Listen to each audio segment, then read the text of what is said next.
राजधानी रांची से अहम खबर है। जेएमएम नेता बलदेव भुइयां ने बीजेपी का दामन थाम लिया है। बलदेव भुइयां समर्थकों के साथ बीजेपी में शामिल हुए। प्रदेश बीजेपी अध्यक्ष ने दिलाई है पार्टी की सदस्यता। जमशेदपुर जेएमएम दलित मोर्चा के जिला अध्यक्ष थे बलदेव भुइयां।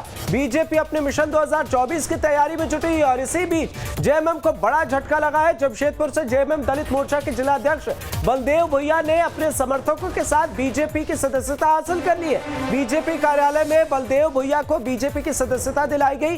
बीजेपी प्रदेश अध्यक्ष दीपक प्रकाश और प्रदेश मंत्री सुबोध सिंह ने उन्हें बीजेपी की सदस्यता दिलाई है। मौके पर बीजेपी प्रदेश अध्यक्ष दीपक प्रकाश ने राज्य सरकार पर जमकर निशाना साधा। वहीं बीजेपी की सदस्यता ग्रहण करने के बाद बलदेव भुइयां ने पीएम मोदी की जमकर तारीफ भी की है।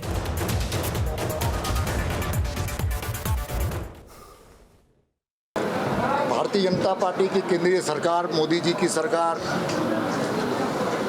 जन सामान्य के लिए, सर्व समाज के लिए, दलितों के लिए, पीड़ितों के लिए, महिलाओं के लिए, आदिवासी समाज के लिए एक बहुत बेहतर सरकार साबित हुई है। ये लोग आज पार्टी के सैद्धांतिक चीज़ों पर सहमति जताते हुए मोदी जी की सरकार की उपलब्धियां और लोकप्रियता के आधार पर चल रहे हैं कि भारतीय जनता पार्टी एक राष्ट्र के हित के लिए काम करते हैं और राष्ट्र के मुद्दा को लेकर के हमेशा चलते हैं। इसलिए राष्ट्र मुद्दा हमारे देश के प्रधानमंत्री श्री नरेंद्र मोदी जी के जो विदेश से लेकर के बाहर तक का जो बोलबाला है उसको प्रभावित होकर के हम लोग आज झारखंड मुक्ति मोर्चा से छोड़ करके हम लोग शामिल हो रहे हैं बीजेपी में। सहयोगी खुबार चंदन का रुख करते हमारे साथ लाइव जुड़े हुए। चंदन, बलदेव भुइयां का बीजेपी में शामिल होना कहीं ना कहीं ये साफ तौर पर इशारा कर रहा है कि बीजेपी अपने कमजोर सीटों पर दोबारा से कोई गुंजाइश नहीं छोड़ना चाहती, सारी तैयारियां और मुकम्मल करना चाहती और साथ ही विरोधियों को पस्त करने की एक चाल भी है।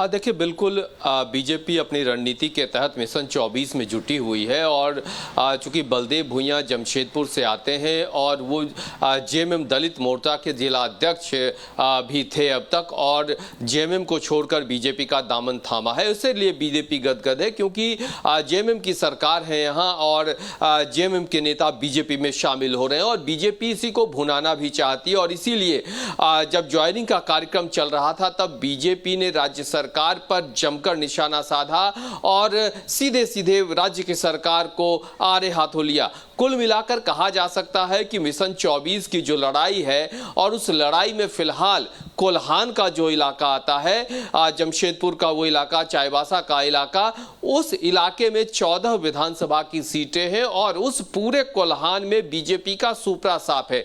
वहां से एक भी विधायक चुनकर नहीं आए इस बार। ऐसे में बीजेपी के लिए हर वो कड़ी उम्मीद की कड़ी बन जाती है और चूंकि जेएमएम के लोग अगर बीजेपी में आते हैं तो बीजेपी को लगता है कि बीजेपी को उनके आने से मजबूती मिलेगी, ताकत मिलेगा, फायदा मिलेगा और इसका इस्तेमाल वो चुनाव में करेंगे।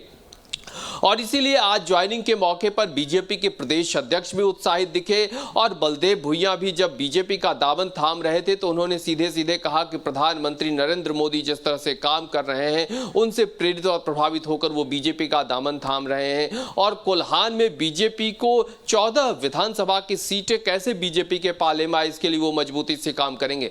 कुल मिलाकर कहा जा सकता है कि 2024 की जो लड़ाई है उसमें जैसे जैसे और वक्त करीब आएगा, पाला बदलने, पार्टी छोड़ने, दूसरे दल में शामिल होने के ऐसे खुद को मजबूत करने की कोशिश तमाम पार्टियों की तरफ से की जाएगी। चंदन, नजर बनाए रखिएगा, आगे भी आपसे अपडेट लेंगे। बहुत बहुत शुक्रिया।